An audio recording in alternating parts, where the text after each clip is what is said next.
My name is Dr. Sam Egu. I represent Ebonyi North.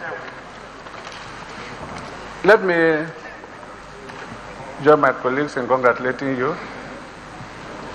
As a governor, you did very well. You remember that even as a Minister of Education, I came to Lagos State and appreciated your efforts in the education sector. Now, as a Minister of the Federal Republic of Nigeria, considering the paucity of fund, the dwelling income coming into the national coffers, and the pyramid of problems facing the country, it's not possible that the government can tackle all of them at the same time. Considering your experience as a governor and a member of the Executive Council, Federal Executive Council, what would be your advice to the government in terms of prioritizing the areas of intervention? At least first 3 areas you think the government should face to make a maximum impact considering the paucity of fund. My second and last question is, as a governor of Lagos State, we're not just the governor of Lagos as a geographical entity, but as governor of the citizens that comprise Lagos State. Considering the plurality of these states, and again, considering the fact that the constitution of this country emphasizes that the primary function of a government is the welfare, protection, and security of its citizens. As a governor of Lagos State, there was a time you assembled destitutes and repatriated them to their various states of origin. And that generated a lot of controversy. Can you please explain to us what must have informed your decision or your action, considering that you are a governor of the citizens, of the people of Lagos State, irrespective of their tribe or state of origin? Thank you very much. Senator Thompson Sikibu.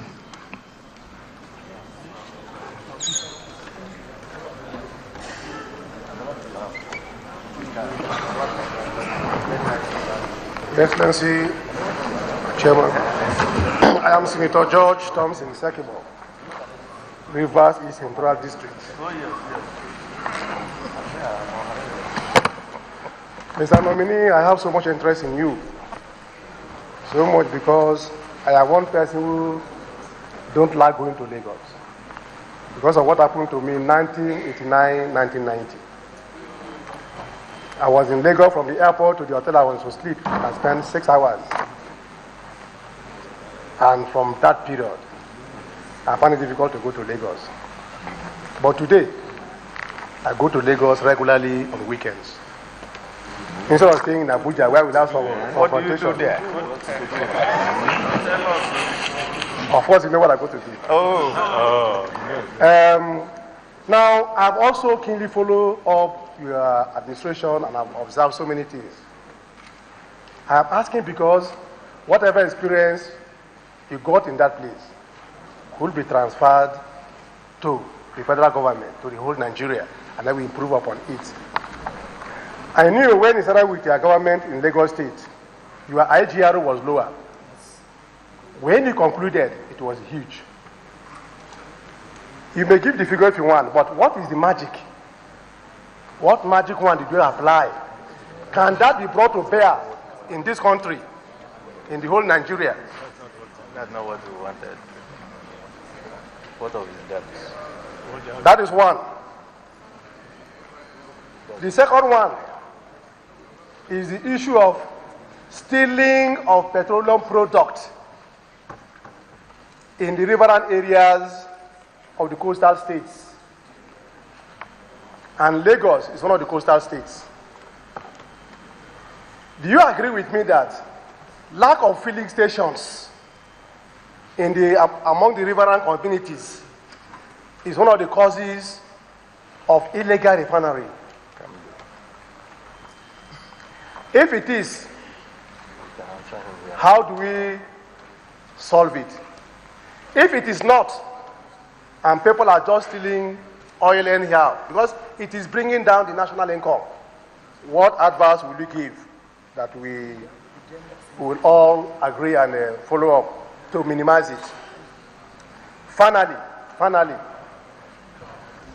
as a member of the Federal Executive Council, I know that we are going to be part of major decision. Going to be part of the major decision that government is going to take. Do you think, or do you believe, that the war against the Boko Haram insurgency could be won? If yes, what are the foreseeable factors you can analyze for us to know that it is possible that this war will be won before the end of these 4 years tenure by the change government? Thank you very much. Mr. Fashola, I can answer this question. Thank you.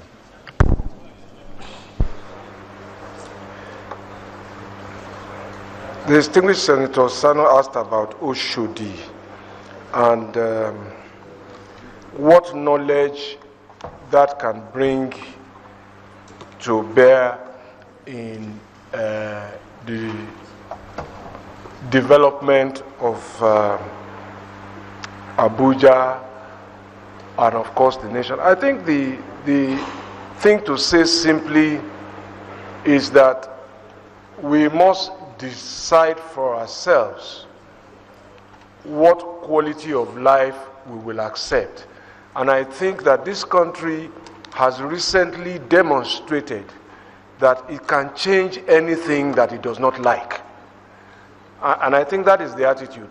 And so it's not the function of any one man or any super minister, or it must be the function of a team.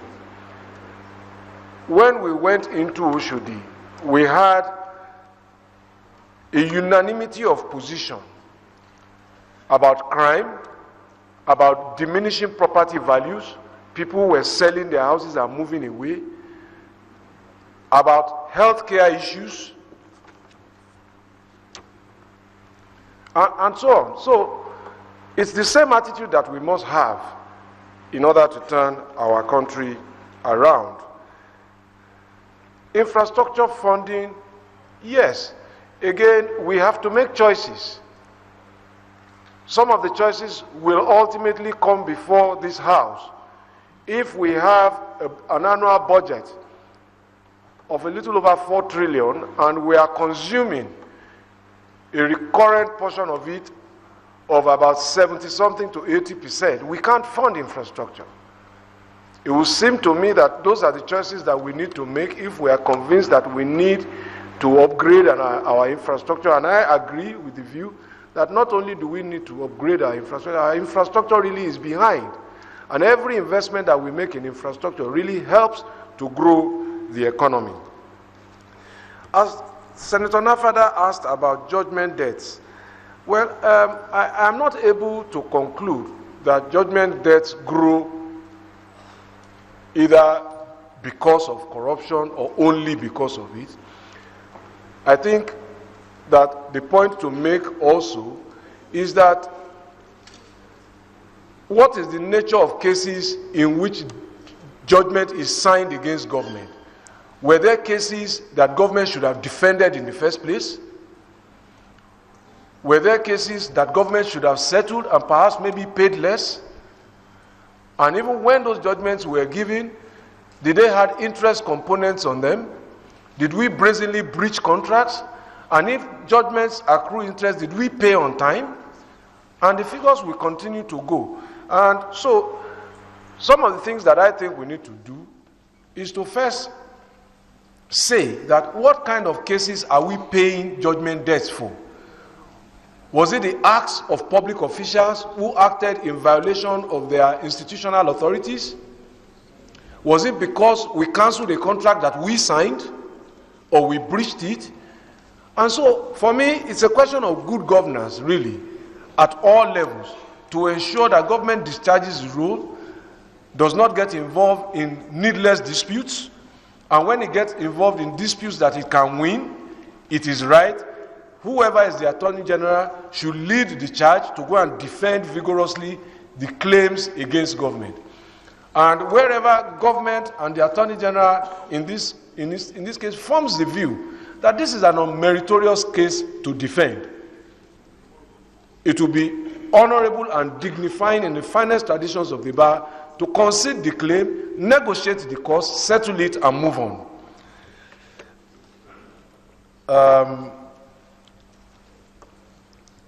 Again, analogous to the question of funds that distinguished Senator Egu asked, is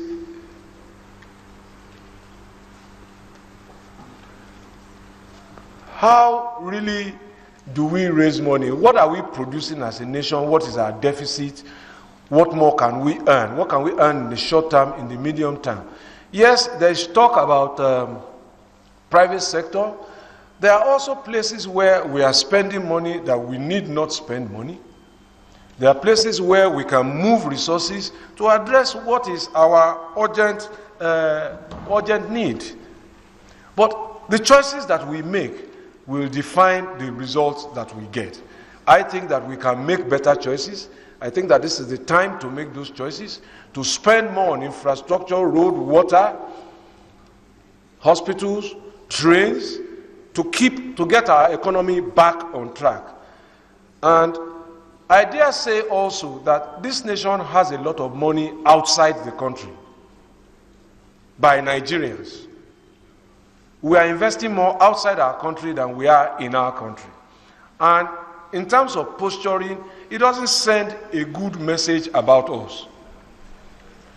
And the time also has come to review the strategy even for recovery of money that has been identified as ill-gotten wealth that is locked up in vaults outside the country.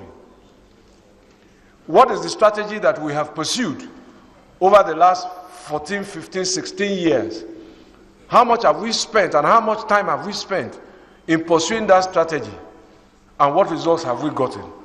Can we borrow from some other nations who have used innovative but yet lawful means, something perhaps analogous to plea bargaining, to say, let all of this money come back into our country and come and work for us? These are some of the things I would look at. In addition, of course, people must pay taxes. They are certain in a democracy as a basis for representation. And those who want to benefit from the Commonwealth must contribute to the common purse.